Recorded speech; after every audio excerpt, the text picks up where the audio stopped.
Insert a regular straw into your phone. That's what they do in electronics stores. This simple trick will improve the performance of an old phone. First, prepare a regular plastic bottle from a beverage. Use a knife to cut off its top along with the cap. It should look like in the video. Now it's time to prepare the cap. You need to make a hole in it.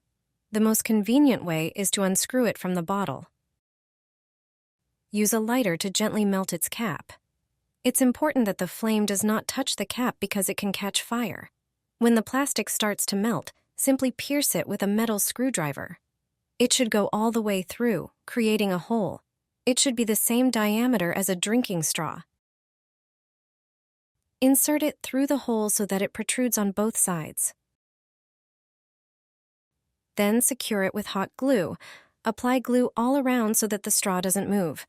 Wait for the hot glue to dry. This prepared tip fits any household vacuum cleaner. You just need to remove the manufacturer's attachments from its hose and attach the one made from the bottle and straw.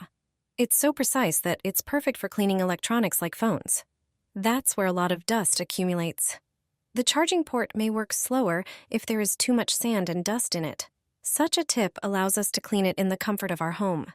Just insert the straw into the phone and turn on the vacuum cleaner. The dust that has accumulated there for weeks will be immediately sucked out. The same can be done with headphone jacks and speakers.